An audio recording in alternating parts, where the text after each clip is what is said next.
Okay जी, welcome back to 75 days challenge. तो आज का जो चैलेंज है वो है कि हमें अपने लिए एंटी विजन क्रिएट करनी है।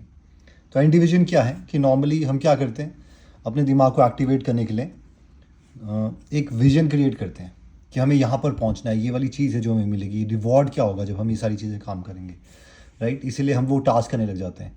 कई लोग इसे पावर ऑफ विजुअलाइजेशन कहते हैं कि आप विजुअलाइज करते हो, आप अपनी एक विजन बनाते हो और उस विजन में जो है आप उसको और ज़्यादा एक्टिवेट करने के लिए एक्चुअल में कुछ मतलब इमेजेस लगाते हो, एक अपनी जो विजन बोर्ड है वो बनाते हो एंड सो ऑन।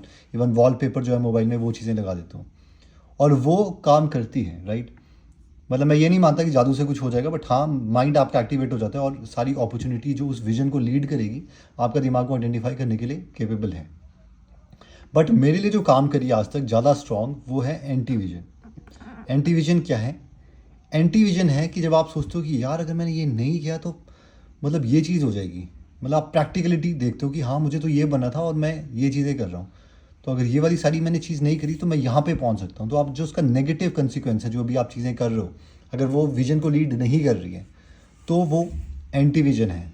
और उसमें अगर आप सोचोगे आराम से बैठ के, उसको इमोशन दोगे कि यार ये चीज़ होगी, ये चीज़ ऐसे हो जाएगी, ऐसा बुरा हो जाएगा मेरे साथ, या ये सारी चीज़ें, वो एक मोटिवेशन की तरह काम कर सकती है। ऑब्वियसली इसको ऐसा नहीं है कि बहुत ज़्यादा डिप्रेशन की तरफ ले जाना है, लेकिन ये बहुत ही स्ट्रॉन्ग पिलर है। लाइक आज तक अगर मैं बोलूँ तो मेरे लिए जो है विजन से ज़्यादा एंटी विजन काम करी है। कि जब जब मैंने सोचा यार ऐसा ऐसा ऐसा हो जाएगा तो मैंने ज़्यादा काम किया एज़ कम्पेयर टू विजन।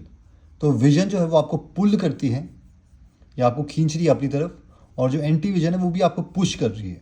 तो दोनों जो है इमोशन, वो दोनों पावरफुल इमोशन है, पॉजिटिव हो चाहे नेगेटिव हो। नेगेटिव इमोशन भी आते ही आते हैं, तो रादर देन कि वो हमें डिप्रेशन की तरफ ले जाए, अगर वो एक्शन की तरफ ले जा रहा है तो even that negative emotion is a good emotion. अगर डिप्रेस नहीं कर रहा हमें, मतलब एक्चुअल में हमारी जो, ये नहीं कि स्ट्रेस और उस तरफ लेके चले गया, लेकिन अगर हमें वो मूव कर रहा है लाइक कुछ एक्शन लेने के लिए, राइट। कई बार जो आपने देखा है बहुत ही ड्रिवन लोग होते हैं, लाइक जिनके पास कुछ नहीं होता, मतलब बहुत ही पुअर हैं बेचारे, जिनके पास चीज़ें नहीं है, वो माइट भी जो हमारे पास हैं, उनकी एंटी विजन इतनी ज़्यादा स्ट्रांग होती है कि यार अगर मैं नहीं किया, मैंने नहीं करा तो घर वालों के लिए और कौन करेगा, मेरे घर वालों के साथ क्या होगा।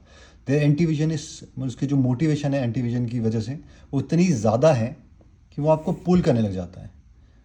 तो हाँ, विजन तो क्रिएट करनी है, प्लस एंटी विजन अगर आप क्रिएट करते हो तो इट कैन टेक यू और बहुत ज़्यादा मोटिवेट करके आपको एक्शन की तरफ और ज़्यादा लीड कर सकता है। तो दिस इज द चैलेंज कि create your anti vision, but it should not lead to depression या स्ट्रेस। हल्का सा स्ट्रेस होगा, दैट इज़ गुड, बट हर चीज़ जो भी एक्शन की तरफ लीड कर रही है दैट इज़ मोर इंपॉर्टेंट। तो अगर आपने फर्स्ट प्रिंसिपल का वीडियो देखा तो फर्स्ट प्रिंसिपल इसका ये है कि anything that leads to action, चाहे वो अच्छी बात हो, बुरी बात हो, नेगेटिव बात हो, कुछ भी हो, अगर आप उससे कर्म कर रहे हो तो वो इंपॉर्टेंट है। और मैंने जो ज़्यादा कर्म किया है वो मैंने एंटी विजन की वजह से करा है रादर देन विजन। तो आई होप ये जो चैलेंज है आपको यूजफुल लगेगा। कल दोबारा से मिलते हैं नेक्स्ट चैलेंज में। जय हिंद।